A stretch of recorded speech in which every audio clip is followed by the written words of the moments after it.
ഒരു കുഞ്ഞി ട്രെയിൻ യാത്രയുടെ കഥയാണ് ഞാനീ പറയുന്നത്. ഞാൻ ബാംഗ്ലൂർക്ക് പോവുകയാണ്.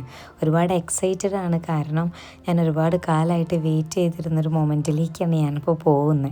അങ്ങനെ ഞാൻ ട്രെയിനെല്ലാം വന്ന് ഞാൻ ട്രെയിനിൽ കയറി എൻ്റെ ഫ്രണ്ട്സുകൾക്കെല്ലാം ബായ് കൊടുത്തു. ഞാൻ നേരെ കയറി കിടന്നുറങ്ങി. നെക്സ്റ്റ് ഡേ മോർണിംഗ് ആണ് പിന്നെ ഞാൻ എണീക്കുന്നത്. അതും ഇറങ്ങാൻ കുറച്ച് നേരം മാത്രമുള്ളപ്പോൾ വേഗം പോയി ഞാൻ ബ്രഷ് എല്ലാം ചെയ്ത് വന്നു. ഫേസെല്ലാം കഴുകി.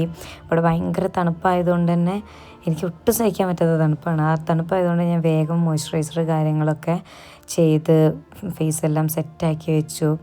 പിന്നെ രസമായിരുന്നു ട്രെയിനിൽ യാത്ര, ഒറ്റയ്ക്കുള്ള യാത്ര. ഞാൻ ഇതുവരെ ഒറ്റയ്ക്കൊന്നും യാത്ര ചെയ്തിട്ടില്ല. എവിടെ പോവുകയാണെന്നുണ്ടെങ്കിൽ അമ്മയോ ഏട്ടനോ ആരെങ്കിലും എൻ്റെ കൂടെ ഉണ്ടാവാറുണ്ട്. അപ്പോൾ ഇത് 3ാമത്തെ വട്ടമാണ് ഞാൻ ബാംഗ്ലൂർക്ക് ഒറ്റയ്ക്ക് വരുന്നത്.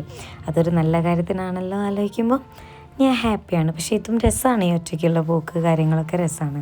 അങ്ങനെ അത്യാവശ്യമുള്ള മേക്കപ്പ് കാര്യങ്ങളൊക്കെ കഴിഞ്ഞ് ഞാൻ മെല്ലെ ട്രെയിനിൽ നിന്ന് ഇറങ്ങാനുള്ള പരിപാടി നോക്കുകയാണ്. ഈ ഹെയർ കാര്യങ്ങളൊക്കെ ഒന്ന് സെറ്റ് ചെയ്യാനുള്ളൂ. ഞാൻ വളരെയധികം എക്സൈറ്റഡ് ആണ്. കാരണം എന്തിനാണ് ഞാൻ വന്നത്, ഇവിടെ എന്താ ഞാൻ ചെയ്യാൻ പോകുന്നത് എന്നുള്ളതൊക്കെ ഞാൻ അടുത്ത വീഡിയോയിൽ പറയാം. കാരണം കുറച്ചുപാട് കാര്യങ്ങൾ സെറ്റ് ആവാനുണ്ട്. അങ്ങനെ ഹെയർ എല്ലാം സെറ്റ് ചെയ്ത് കുറച്ച് വെള്ളമെല്ലാം കുടിച്ച് ഞാൻ മെല്ലെ ട്രെയിനിൽ നിന്ന് ഇറങ്ങാൻ വേണ്ടി നോക്കുകയാണ്. ബാഗെല്ലാം ഒന്നും പാടെ ചെക്ക് ചെയ്തൊന്നും മിസ്സായിട്ടില്ലല്ലോ എന്ന് നോക്കി ഞാൻ മെല്ലെ ട്രെയിനിൽ നിന്ന് ഇറങ്ങി മെല്ലെ ഞാൻ മെട്രോ സ്റ്റേഷനിലേക്ക് അവിടെ നടന്ന് മെട്രോ കയറി ഞാൻ ബാംഗ്ലൂരിൻ്റെ ഭംഗിയെല്ലാം ആസ്വദിച്ച് മെല്ലെ പോന്നു. അപ്പോൾ ബൈ ഗായ്സ്.